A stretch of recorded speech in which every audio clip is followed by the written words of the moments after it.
We're throwing off the filters of tradition and culture to discover what the Bible really says about relationships. Relationships with God, with ourselves, and with others. Welcome to this episode of Relationship Truth Unfiltered. Welcome. I am Leslie Vernick, and I am so excited about today's guest, Sheila Gregoire. We're going to be talking about her newest book, She Deserves Better. Sheila Gregoire is the face behind baremarriage.com. She's a sought-after speaker and award-winning author of 9 books, including one of my favorite, The Great Sex Rescue. With her humorous, no-nonsense approach, Sheila is passionate about changing the evangelical conversation about sex and marriage to line up with kingdom principles. Sheila lives in Ontario, Canada with her husband, and they have 2 adult daughters and 2 grandbabies. Thanks so much for joining us, Sheila. I'm so glad you're here. I loved your book, The Great Sex Rescue. How does She Deserve Better build on that research? Well, first of all, thank you for having me. I love your audience too. And I think I refer so many people to you that probably a lot of your audience found you through me. So it's great to have you as a resource to recommend. When we wrote The Great Sex Rescue, we surveyed 20,000 women to find out if there are certain evangelical teachings or teachings common in the evangelical world that actually end up hurting marriage and sex. And that book was a lot of fun. It was hard hitting, but it was freeing. And so many women told us, I feel really validated and I see Jesus in a whole new way, which is wonderful. But now I don't know what to do because I grew up with toxic teachings. I don't want to pass those on to my kids, but I also don't want to tell my 14-year-old, go do whatever you want. So how do we find what's healthy?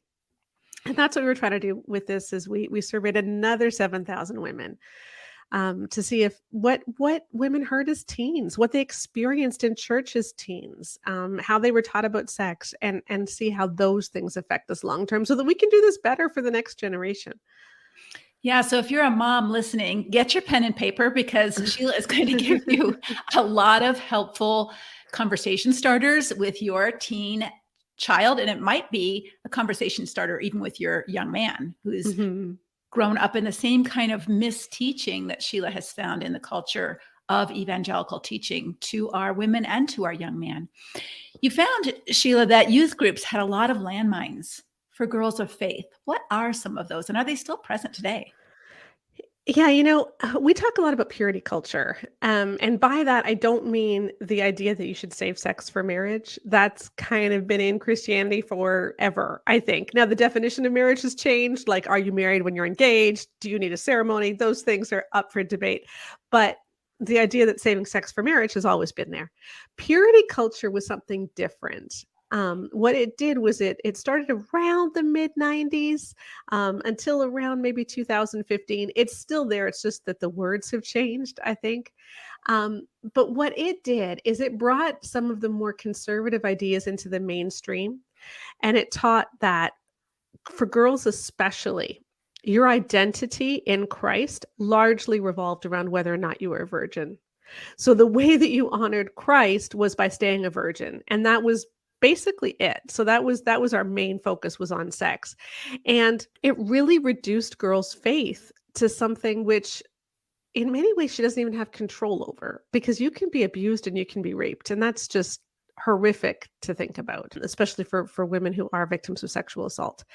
And then it also said you're not supposed to date except to get married. And so dating was off the table, kissing was off the table. And girls needed to realize that boys have this insatiable sex drive. And so because they can't control it, hey, girls, you need to help out your brothers. You need to be there for the boys in your life and help them out so they don't sin. And so girls then ended up shouldering a lot of the responsibility for boys' bad behavior. I think that's so true even in today's culture. It may not be as strongly emphasized in the whole sexual arena, although it still is like, okay, what were you wearing? How did you lead him on? Why did you kiss him back? Those kind of things. But I think even with boys' bad behavior with anger, like what did you do that made him angry? Why weren't you more submissive? Why did you argue with him? Why didn't you just give in? And so therefore, it's your fault that he lost his temper. That's your fault that he hit you. It's your fault that he is verbally aggressive because you just wouldn't stop. Yeah, that's actually explicitly taught in one of the biggest books during purity culture directed to girls. It was called For Young Women Only, and it told girls that boys need unconditional respect. Not just the boy you're dating, but every boy needs your unconditional respect. And if you're looking to figure out if you've crossed that disrespect line, you need to watch for anger. So if he's angry at you, it's because you've disrespected him.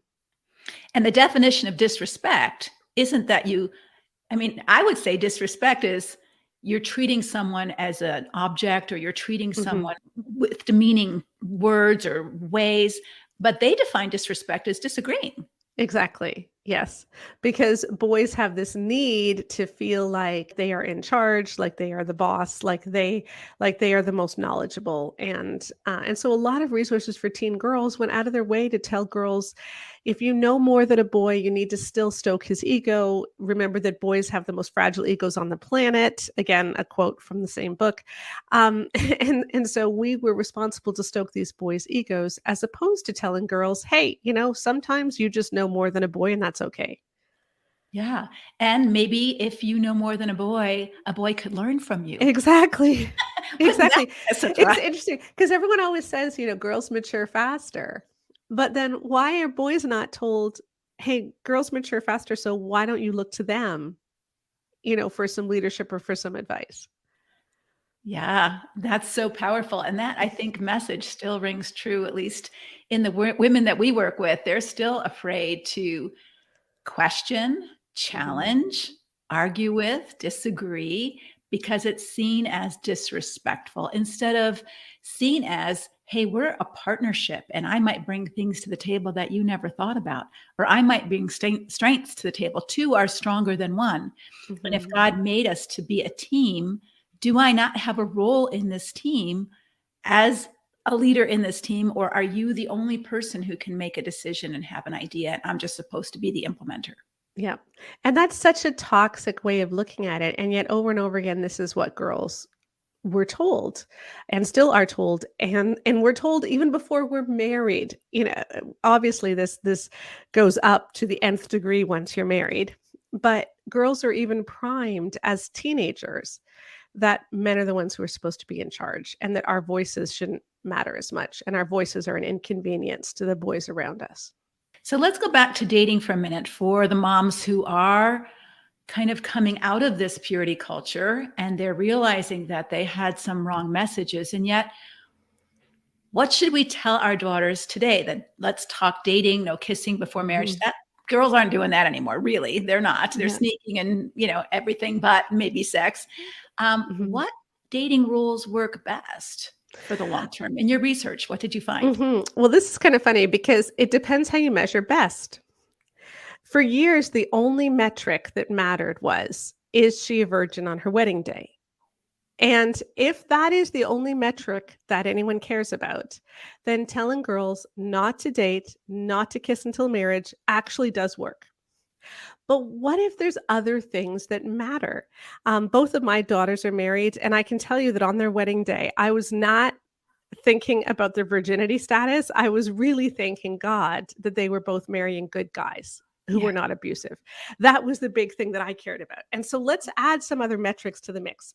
Let's add future marital satisfaction. Are they going to have a good marriage that helps them feel good and loved? Are they going to have high self-esteem? Are they going to have good sexual satisfaction?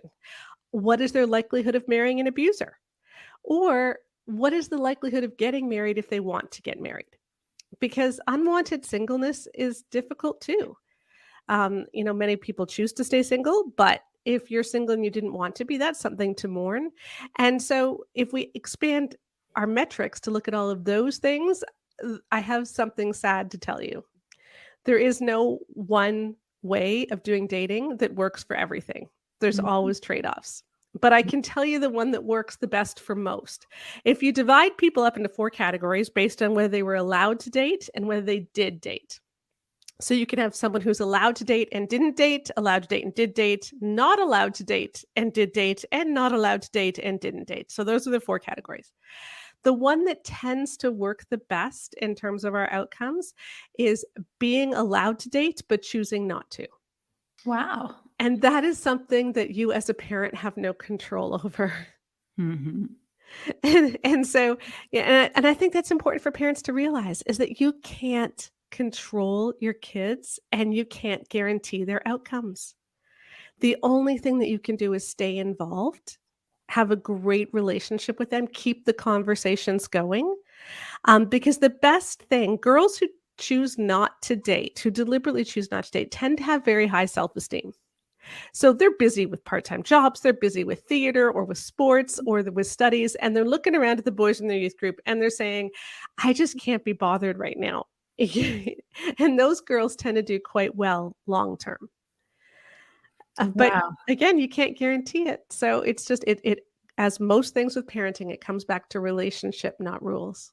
I know that's so powerful because when people feel like they have choices, they tend to make better choices. Mhm. When they feel like they have no choices, that's when they get to be a little rebellious or sneaky because they're Mhm. trying to exercise their freedom to choose. One of the things that you found in your research was that Christian resources don't talk about consent well. Mhm. Talk some more about that. How can we teach our daughters to say no? And not just Yes. no to intercourse, but no to Mhm. anything they don't want to do. Yeah, so we found that only 26% of women who took our survey said that they had a robust understanding of consent by the time they graduated high school. So that's really scary. And what does it mean to have a robust understanding of consent? It means that you don't believe date rape myths. Things like he can't control himself. Or if you dress a certain way, you're gonna make him get out of control. Anything that says that you are responsible for making him get out of control is a rape myth. And a lot of women believe those things. 68% of women said that as teenagers, they believed that boys can't stop in a makeout situation. And so it's a girl's responsibility to stop the progression. And this was, again, what was largely taught in our Christian resources over and over again, in books like Every Young Woman's Battle, For Young Women Only, and The Bride Wore White. We were explicitly told that boys can't help it. And Or so, they're going to explode. yeah, and if you get them going, they can't stop. And so it's safest to not even start. That's just such a terrible, terrible message to give, because we talked to so many girls who were victims of date rape and hadn't realized it for like a decade or two. Because while they had said no, they had also consented to making out. So they had started making out. And so what they were saying to themselves was, what did I expect? And those are actually the words that were in Every Young Woman's Battle. What did she expect being alone with him making out in the basement? And so if that's the message that we're given, girls don't realize necessarily that this was rape. Because if you did not say yes, then you did not consent. And even getting aroused doesn't mean that you consented. And there are some disturbing stories that are in a lot of our books that are described as date rape situations, which are not date rape. One woman wrote about how he was forcing his attentions on her. He was doing things she didn't want him to do. She had pushed him away. She felt like a deer in the headlights, but then her body responded and he awakened things in her and she lost her purity. But what she's explaining is a situation where she said no, he forced her. The deer in the headlights is a classic freeze trauma response. Mm-hmm. But then she got aroused. And so she thinks, because I was aroused, I must have consented. But that's actually not true at all. It's called arousal non-concordance. And thank you to Law and Order Special Victims Unit for talking about this so much. but you can become aroused. You can even orgasm during rape.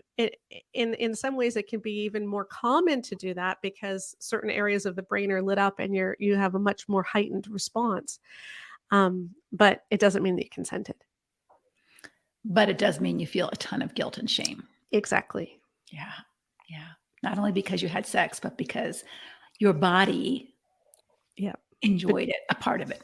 Yeah, even though maybe your will or your spirit was scared or hated what was going on. Talk some more about this. We had done some conversation about a teaching that you and your daughter do to counselors and people helpers, pastors around marital rape. Mhm. And again, the same idea. I don't know if I've ever shared with you, Sheila, this story, but I was teaching a class on domestic violence at Westminster Seminary. And I was talking about marital rape. And one of the DMin students, so he's pastoring, he's training to be a pastor. He raises his hand, or not DMin, MDiv student, raised his hand and said, I don't understand what you're saying. There is no such thing as marital rape. A woman's not allowed to say no. It says so in 1 Corinthians 7. And so it's like, talk about this, because it drives people crazy, because a lot of our women who are in abusive marriages are regularly raped. And if they aren't verbally giving consent, they're laying there like a rag doll, just allowing their bodies to be used in order to prevent other kinds of abuse of the children, a bad mood, whatever. But it's not true intimacy. It's not sexual lovemaking. It's you use my body to have an orgasm and it's over. Yeah, let's go back to the definition of sex, because I think this is where people get mixed up. When you look at 1 Corinthians 7, that passage about do not deprive each other except by mutual consent and for a time, what is it that we're not supposed to deprive each other of? Now, I think there's other issues with that passage. It was really talking about long-term celibacy. It wasn't talking about on an individual night, but it's often used to say, hey, you're not allowed to say no because you're not supposed to deprive. But what is it that we're not supposed to deprive each other of? And most people would say sex. When you ask what sex is, they would say, well, and they would describe something that has to do with intercourse, right? He does this, penis, vagina. That's what they figure. That's not sex according to the Bible. Right. Now, Genesis 4 tells us that sex is a deep knowing, right? Adam knew his wife Eve. It's supposed to be intimate. Song of Solomon tells us that sex is pleasurable for both. She is writing more words than he is in that book, and she is enjoying herself. So sex is pleasurable for both. It is intimate. And from 1 Corinthians 7, we see that it's mutual. So intercourse where he orgasms and she feels used is not sex. And you cannot, like, how is she being deprived if they don't do that? She's actually being deprived if they do that, because she's being deprived of intimacy. She's being deprived of pleasure. She's being deprived of agency. She's being deprived of personhood. So if that is the sum total of your sex life, she is the one who's being deprived, not him. And her saying no to sex, or her saying no to intercourse, is not depriving him, because they're already in a deprivation situation, because they're not even having real sex. When it is not intimate, when she doesn't matter, when it is only about his orgasm, that's not sex to begin with. And so we've got to get the definition of sex right. In terms of consent in marriage, I would just say it this way, and you alluded to this as well. Anytime you have to do something to prevent something bad from happening, whether it's his abuse of you, his abuse of the kids, his grumpiness. I've talked to women who say, I need to have sex before small group every week, or else he embarrasses me in front of our friends. Or I have to have sex before we have family gatherings, or else he will sit there grumpy and embarrass me in front of my family. So anytime you have to have sex in order to placate him or get something or stop something bad from happening, then you are being coerced. And used. And that isn't okay, because that isn't sex. And so when people say there can be no marital rape, I mean, I think it comes to a fundamental misunderstanding of what sex is. Intercourse alone is not sex. Well, and I also think it goes back to this fundamental teaching from certain people that a man's needs are more important than a woman's needs. And a man's need for orgasm is powerful. And if he doesn't have an orgasm, he's going to die. Yes. And so, if you're the wife and you're responsible for depriving him of his orgasms, then you are forcing him to do other things like go to porn or go to other women or masturbate or all those things that we don't want to force him to. It's our burden. It's the same problem. It's our burden to make sure he's satisfied so that he doesn't cheat, so that he doesn't do other things that might be labeled as sinful. on an Instagram live once, a bunch of women were commenting about how they would rather give their husbands hand jobs while they're in the postpartum period, even though they hate it with every fiber of their being, because if they don't, they're afraid their husband's going to watch porn. And so after they've had a baby, when they're not supposed to be having intercourse at all, when you're not sleeping, when your milk is leaking, when your whole life is upside down, you feel like, I need to give him a hand job because otherwise he's going to go masturbate and watch pornography. Right. Which still goes back to that belief that he can't He control can't control it. himself. It's my job Yeah. to make sure he's satisfied, because if he's Mhm. not, he has absolutely no ability Yeah. to control himself. And that is demeaning to a man. This is what I don't understand, is it absolutely is. People always, or not always, but quite a few people accuse me of man bashing when I talk about how lust is not every man's battle and that men are very capable of self-control.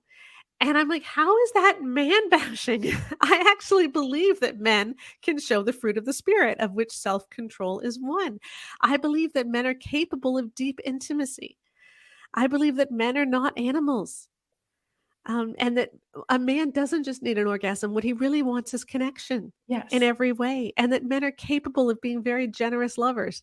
And I don't understand why that is seen as man bashing, to just say that, hey, I expect a man not to act like a lizard. Exactly. Hi, friends. Julie Sedenko here with a very special invitation from Leslie. Your marriage may feel abusive, but he doesn't hit you. So is it really abuse? Mark your calendars for this Thursday, October 5th, because Leslie is going to answer that question. You'll get really clear on what exactly is abuse and what God has to say about it. This is a totally free live workshop, but you have to register to attend. So go to leslievernick.com/free training. You'll also have the opportunity to ask Leslie your questions live.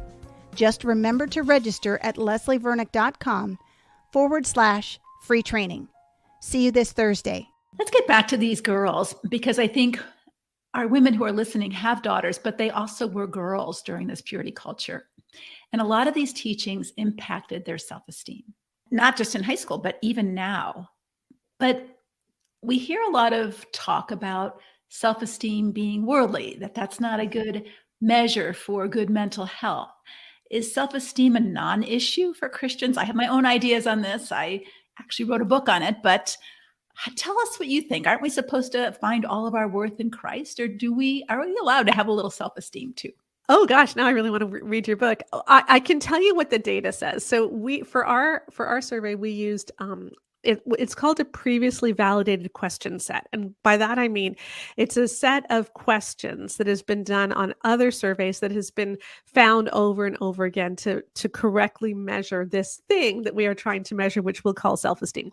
And so many surveys have measured this, and they found that if you rate highly on this scale, you're going to have better relationships. You're going to be more likely to keep a job. You're going to be less likely to be abused. You're going to be less likely to commit suicide. You're going to be more likely to have better mental health. Like, it's good overall. There is absolutely no downside. I think what is bad is self-centeredness, where you see yourself as the center of the world. Mm-hmm. But self-esteem is just living out what Jesus said: love your neighbor as you love yourself. We matter. We matter because we're made in the image of God. Right. And acknowledging that I matter, that God has a purpose for me, as he says in Ephesians 2:10, that he planned from before the foundation of the world, and that God has given me gifts that I can use for his kingdom. That's a wonderful thing. And all of us need to know that. It doesn't mean that we're any more important than anyone else, but we are important. Yeah. And we do have a role to play. Absolutely. And that's what Paul tells us. Don't think more highly of yourself than you ought, Mhm. but understand who you are. You are God's image bearer, created for purpose, with value. And when the psalmist in Psalm 139 says, "And my soul knows that full well," Mhm. that's self-esteem. That's saying, I know who I am. I am an image bearer. I am created with value, for purpose, by the Creator God, regardless of what other people say about me. Yeah. And that's what we want our daughters to know. And that's what we need to know. is that we are important. And yet there are a lot of things that we can go through as teenagers that can just take our self-esteem away. And I'm sure many of your followers know those things on an individual level, like abuse, growing up in a very dysfunctional family, one of your parents leaving. These things all affect self-esteem. What we measured, though, wasn't these individual things that affect self-esteem, but more the systemic things that happen in the culture around us, including the culture of the church. And those things can hurt us, even if we don't realize it. One of the biggest things that just wrecks a girl's self-esteem are modesty messages. And most of us heard these growing up. You need to watch what you wear because boys can't help it. So we measured 4 different iterations of the modesty message. Boys are visual in a way the girls will never understand. A boy can't help but lust if a girl is dressed like she's trying to incite it. A girl has a responsibility not to be a stumbling block to the boys around her. And a girl who is immodest is worse than a girl who isn't. And all of those things have long-term effects on your self-esteem. It doesn't just ruin your self-esteem as teenagers, it affects you into adulthood. And when you believe as a teenager that you have a responsibility to stop a boy from lusting, you're 52% more likely to experience sexual pain as an adult. So that's one of the biggest reasons why evangelical women suffer from a much higher burden of sexual pain than the general population. You're also 68% more likely to marry an abuser. Wow. So it's a huge thing. And I think it stems back to the idea that when you tell a girl, your body, the way that you dress, has the ability to make a man hurt you or be a threat to you, then it makes your body dangerous. You yourself are dangerous. So it makes us feel like there's something fundamentally wrong with me. And not only that, there's something fundamentally wrong with the world out there because all the men around me, they're not capable of seeing me as a whole person. Even the nicest guys that I may meet, what I'm being told is he will still see me primarily as a sexual object. And this just primes girls to ignore red flags when dating because you'll be with a guy who's checking out other women and who watches porn and who makes crude comments, and you won't realize, oh, he's just a creep. You'll just think, oh, he's just a guy. And I can't expect any better because this is what the church told me all men are like. Not all men are like this, but all women are responsible for men's well-being and happiness. Yeah. So if he's grumpy, I must have said something that hurt his feelings. If he's gonna be sexually aggressive, oh, I'm wearing something too provocative. If he's irresponsible, oh, I didn't support and encourage his ego enough. So again, it hurts our sense of who we are because the truth is we're powerless to change another person. Yeah. We're powerless to make them do something or not do something. We certainly can advise people, we can influence them, but we're impotent. Even Jesus couldn't change Judas. Judas did what Judas was going to do. So I think we've put this burden on women that somehow if we're a good Christian woman, if we're really walking with the Lord, we have special powers that we actually don't have. Exactly. Exactly. And so then it makes us feel bad about ourselves because we're not successful. Yeah. Especially when it looks like other women are more successful. Yeah, because they must love Jesus more. They must be doing this better. And what you're describing too is typical Darvo responses. Like it's all Darvo. So if he's mad at you, you must have done something. That's reversing victim and offender. Right? If he lusts after you, if he pushes your boundaries, if he date rapes you, well, what were you wearing?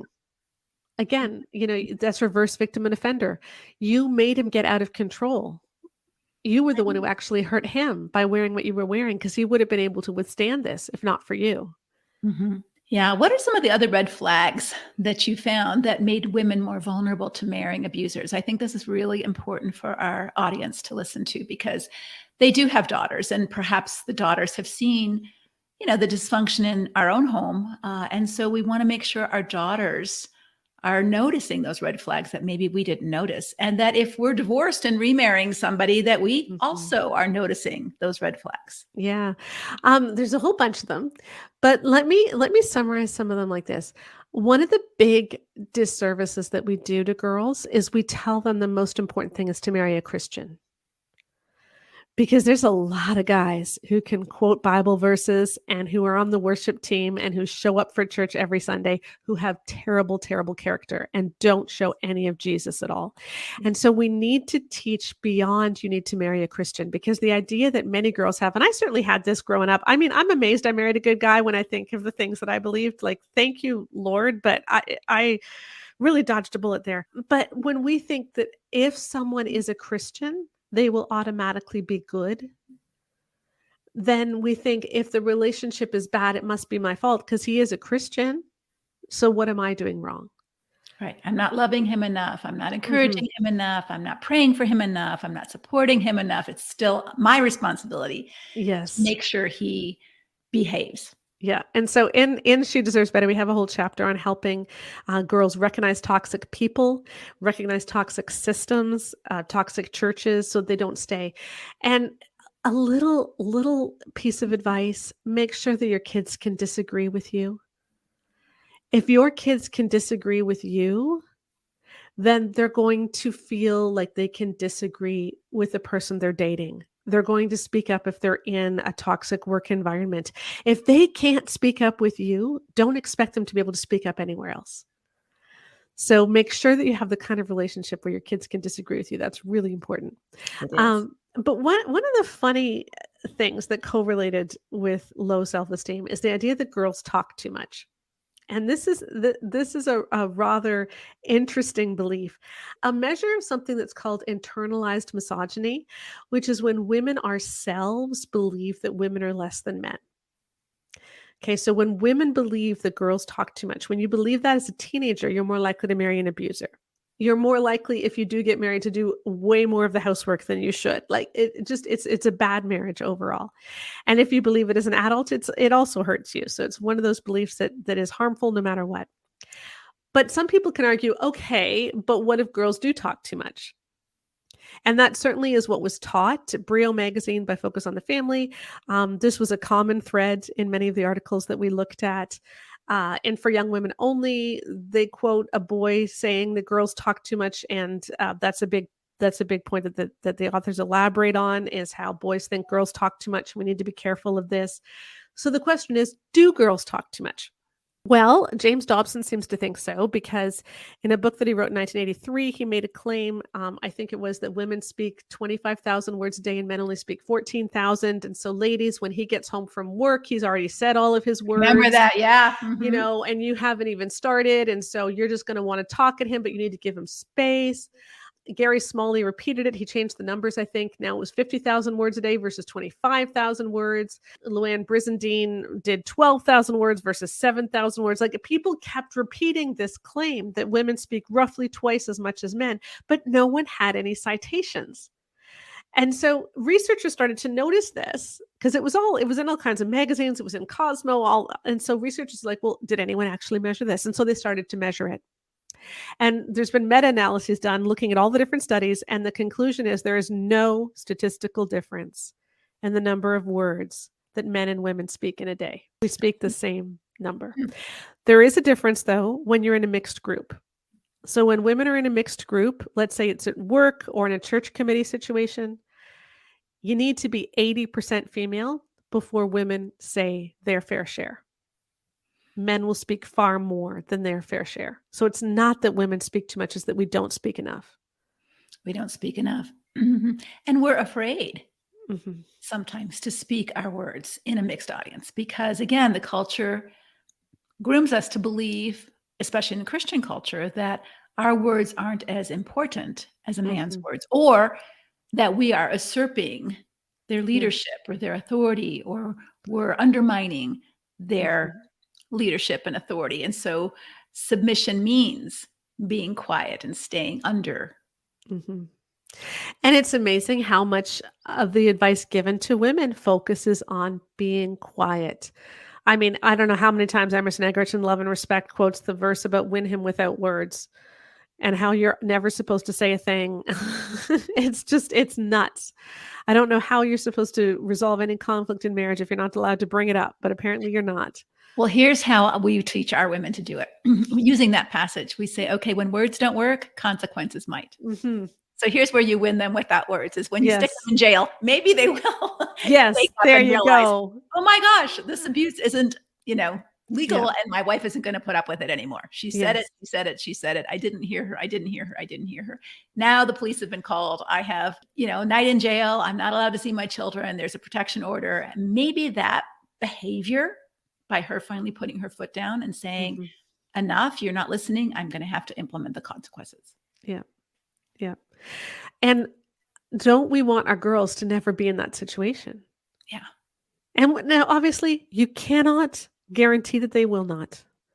But what you can do is you can keep a relationship close with them so that if they ever are in that situation, they can still come to you. And you can also help them to recognize red flags so it's less likely. You can never guarantee anything, but you can help make it less likely. I also heard the idea that, make sure he's a Christian.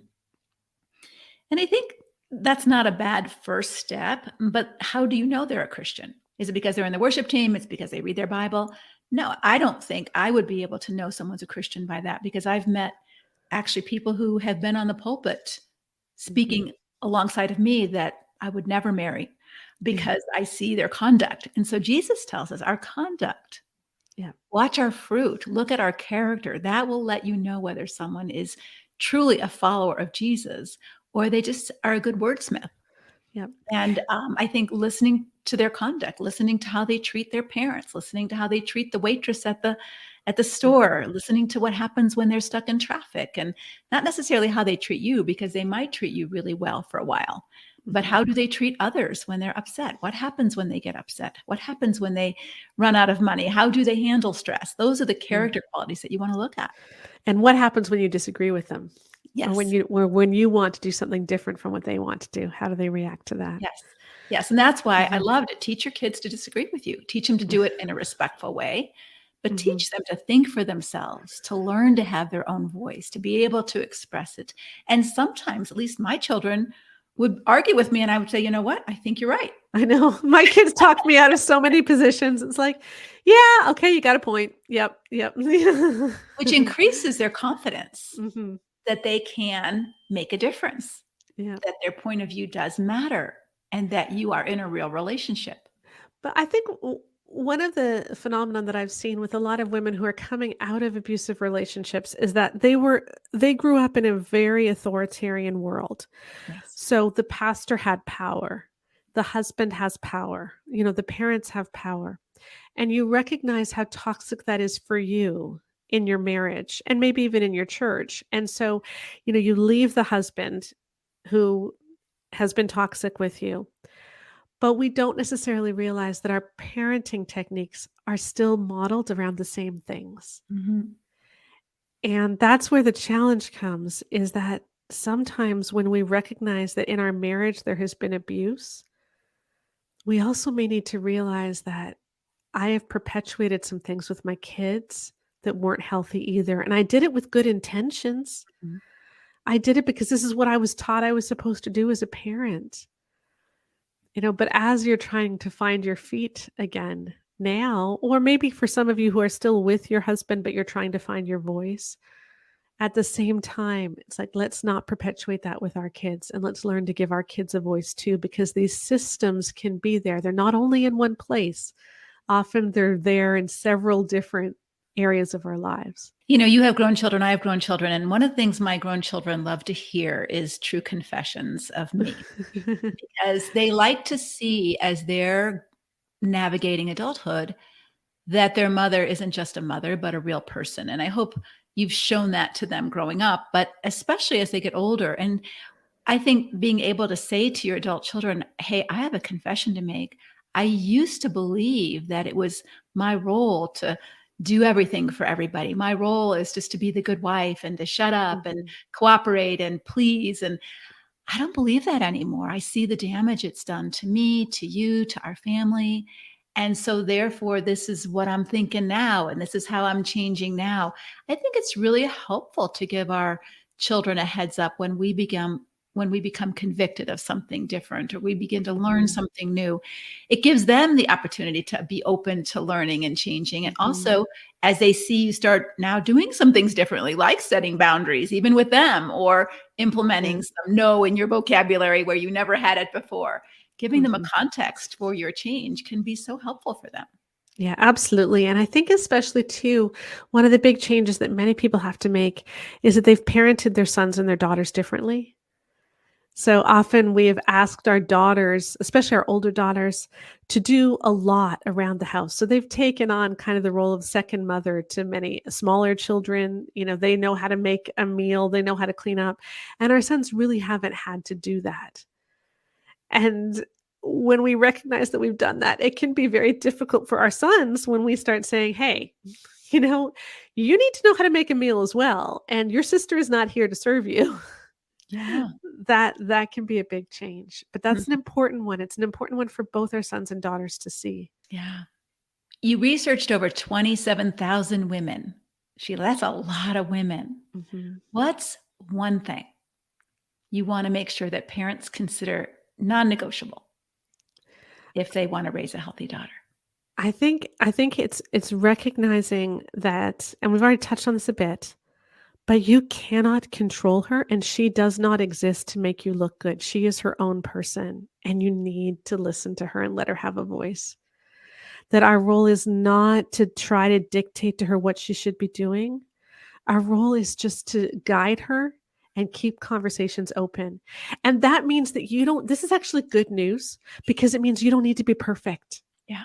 You don't need to do everything right. If your life with your kid is really about a conversation, then it's a give and take. And I joke all the time with my girls about how much I messed up telling them about sex and puberty when they were, 8 to 12. I just was awkward. It was odd. I did not do a stellar job, but we kept talking. And by the time they were 15, they were telling me all kinds of stuff. Yeah. And it wasn't as awkward, but it's not like I always did it right. And you don't need to be perfect. You don't need to put on an act. God really has equipped you to do this. You can do this with your kids, but keep the conversations going and I don't ever love stop talking. Yeah, I love that. And I think letting them know you make mistakes or you don't know everything, letting yourself learn from them and letting them see that they have impact on you and you have impact on them, and you can even disagree and think about it and pray about it. All those kind of things are so important in any relationship. But you Yeah. teach your daughters what relationships look like by Yeah. doing that with them. And when we grow up in the evangelical world, our marriages and our kids, they're so much a part of our identity. This is how we judge ourselves, whether we're living a good life or not, is how our marriages and how our kids are. When your marriage is blowing apart, then we can end up putting so much more emphasis on our kids. And just remember that your kids are not here to make you look good. Mm. Your kids are real people, Mhm. and they can be a lot of fun as they get older, as long as you keep the relationship in the proper perspective. I love my adult kids. My adult kids are awesome. Mine are too. But we went through some moments and some seasons Mhm. of really rough times. And, Yeah. my daughter is experiencing that a little bit now as her kids are entering into adolescence. And I said, you weren't an angel either. And look, you're a pretty cool person now. They Yeah. will get through this. It's going to Yeah. be okay, because it is so tempting as a woman to judge your worth on Yeah. how good your kids are doing. And if they're not doing well, it's a heavy burden for many women that they carry. It's my fault. Yeah. And it's a heavy burden to put on your kids. Yeah. Because they sense that too. Sheila, thank you so much. Where can our listeners go to connect with you and purchase a copy of She Deserves Better or The Great Sex Rescue? Yes. So they're available anywhere you buy books. It's always fun. Just go to Amazon, type in anything, if She Deserves Better or Great Sex Rescue, and read the reviews. Just start with the reviews because they're wonderful. But you can find me at baremarriage.com. All the links to our books are there, our courses, my social media is there, and of course our Bare Marriage podcast every Thursday. So baremarriage.com.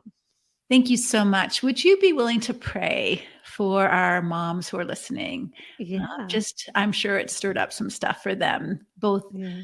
sadness and maybe a little bit of regret or even anger. So just pray Mhm. that God would be with them in this moment, that they can process that. Mhm. Oh, dear Lord, we thank you for kids and for our children and for these people that we love so desperately and so much. And that love gives us a picture of how you must feel about us. And that is a wonderful, wonderful thing to think that you love us as much and even more than we love our own kids. And God, I know that many listening have been going through such turmoil in their marriages, and that's going to spill over into their relationship with their kids. And there's often so much fear, so much wondering, am I doing this right? Am I good enough? Can I handle this? Are my kids going to be okay? And I pray for peace for the moms, that they will know that you have their kids, whether they're still minors or whether they're adults, that you have them in your hands and that you love them as well. And I pray that you will bless our relationships with our kids. Where there's repair that needs to be made, give us humility and the right words to apologize. Where there are walls that need to be broken down, show us how we can show grace and how we can start building those relationships. And Lord, give us wisdom and discernment as we do raise our kids, that we can steer them away from toxic people, that we can help them understand your heart, that it is for relationship and it's not for power and hierarchy. And I pray that you will bless us in this journey as we try to be the best moms that we can be. In your precious name, amen. Amen. Thank you for listening to Relationship Truth Unfiltered. Just a quick reminder to register for Leslie's live free workshop coming up this Thursday, October 5th, where she's going to answer the question, if he doesn't hit you, is it abuse? The workshop is free. You just have to register for the noon or 7:30 Eastern time slot. Go to leslievernick.com/free training. Again, that's leslievernick.com/free training. Until next time, may God bless all of your relationships with Him, with others, and with yourself.